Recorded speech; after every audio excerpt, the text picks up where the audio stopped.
Have you ever felt guilty for doubting your faith? Maybe you've wondered, is God really there? Am I believing the right things? But instead of finding answers, you were told to just have faith. But what if I told you, doubt isn't a sign of weakness? What if it's actually part of the journey to a stronger faith? Many people are afraid to question their beliefs. Maybe you were raised in a religious home where doubts weren't discussed.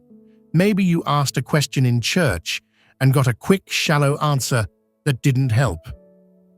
But here's the truth. Some of the greatest people in history wrestled with faith. And even in the Bible, we see one of Jesus' own disciples struggling with doubt. His name, Thomas, and his story might change the way you see your own doubts. Imagine this. You've followed Jesus for years. You've seen him heal the sick, calm storms, and even bring the dead back to life. You believed he was the Messiah, the one who would change everything. But then, he dies, and not just any death. He's brutally beaten, nailed to a cross, and left to suffer. You watch from a distance. Your faith shatters. The man you trusted is gone. Then, 3 days later, your friends come running to you, shouting, "We saw Jesus. He's alive." But you can't believe it. How could you? People don't just come back from the dead. Maybe they want to believe so badly that they're imagining things. And so you say those famous words, "Unless I see the nail marks in his hands and put my fingers where the nails were, I will not believe." Ever felt like that? Like you want to believe, but you need more proof? That was Thomas. A week passes. The other disciples still insist they've seen Jesus. But you're stuck in doubt. Then, something impossible happens. You and the others are gathered in a locked room, and suddenly, Jesus is standing there. He looks right at you, not with anger, not with disappointment, but with understanding.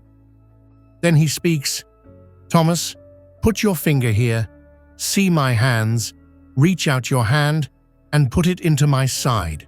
Stop doubting and believe."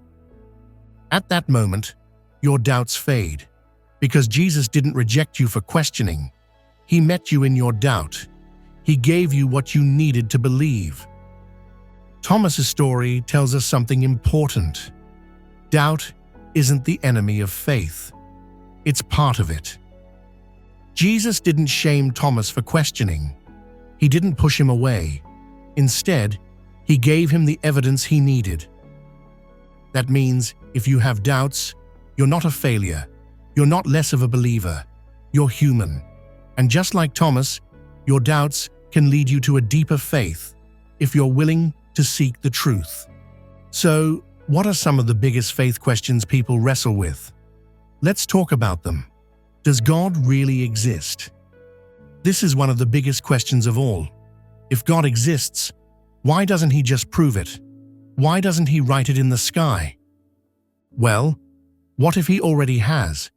When we look at the universe, the complexity of life, and the longing for meaning in our hearts, could that be pointing us towards something greater?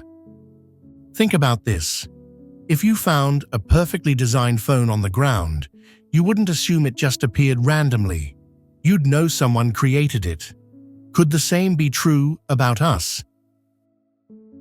Why does God allow suffering? This is one of the hardest questions to answer.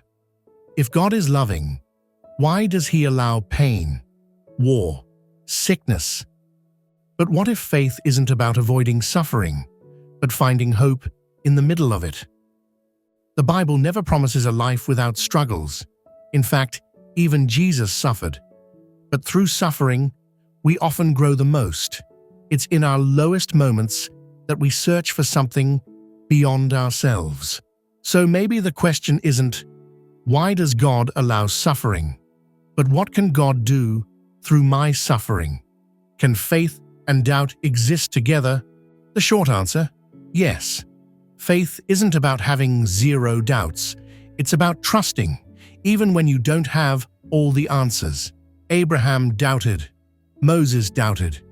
Even Jesus on the cross cried out, my God, why have you forsaken me?" But in the end, they held on, and their faith became unshakable. So, if you're doubting, don't run from it. Lean in. Seek answers, because on the other side of doubt is a faith that's stronger than ever. So, is it okay to doubt your faith? Yes.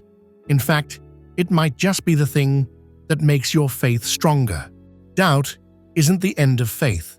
It's the beginning of a deeper one. Now, I want to hear from you. Have you ever struggled with doubt? What helped you through it? Let's talk in the comments below.